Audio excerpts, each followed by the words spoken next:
नमस्कार दोस्तों, 6 mile travel की 12 ज्योतिर्लिंग यात्रा श्रृंखला के 9वें भाग में आपका स्वागत है।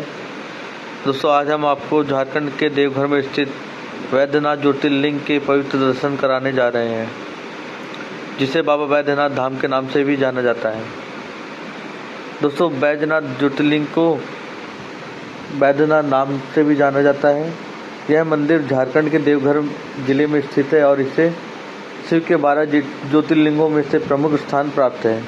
मान्यता है कि यहाँ भगवान शिव ने रावण को वैद्य रूप में दर्शन दिए थे और उसे अमृत का वरदान दिया था। इस मंदिर में श्रद्धालु कांवड़ यात्रा के दौरान अपना जल अर्पित करते हैं। दोस्तों, अब जानते हैं कि ज्योतिर्लिंग मंदिर तक कैसे पहुँचा जा सकता है।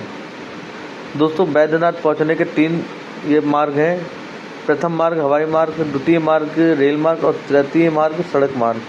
दोस्तों, इन तीनों में से सबसे सुगम मार्ग रेल मार्ग माना जाता है, लेकिन मैं आपको प्रत्येक की जानकारी देने वाला हूं, जिसमें से हवाई मार्ग की बात कर रहा हूं। निकटतम हवाई अड्डा पटना है, जो देवघर से लगभग 270 किलोमीटर की दूरी पर है। इसके अलावा रांची और कोलकाता हवाई अड्डे भी यहाँ से लगभग 300 किलोमीटर की दूरी को तय करके यहाँ तक पहुँचा जा सकता है। अब बात कर लेता हूँ दोस्तों रेल मार्ग की, जो कि सबसे सुगम यात्रा मानी जाती है रेल मार्ग के द्वारा।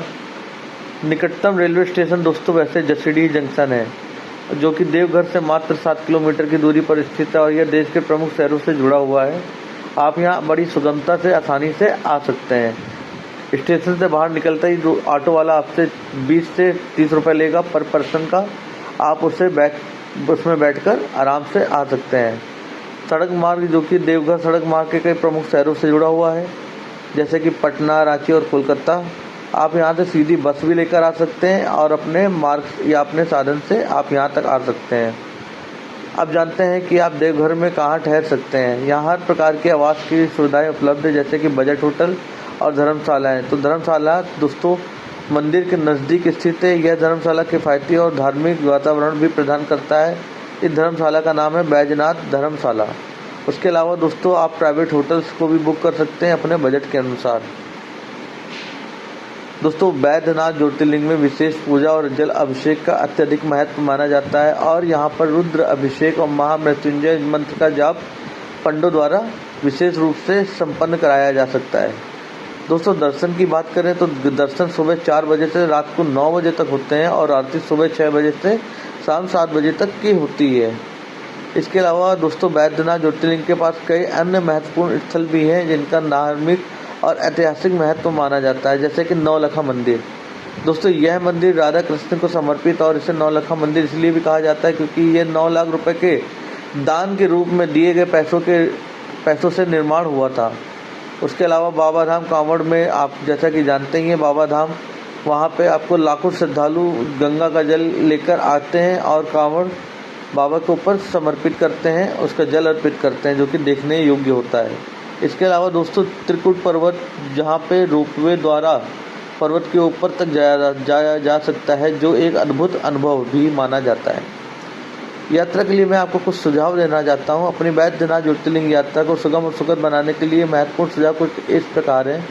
यात्रा का सबसे अच्छा समय दोस्तों श्रावण मास और महाशिवरात्रि का समय यात्रा के लिए उत्तम तो है, लेकिन यहाँ पे भीड़ बहुत होती है और अगर आप भीड़ में जाना पसंद नहीं करते और आप भीड़ से बचना चाहते हैं तो आपको सितंबर से मार्च के बीच के महीने को सबसे उपयुक्त महीना माना जाता है।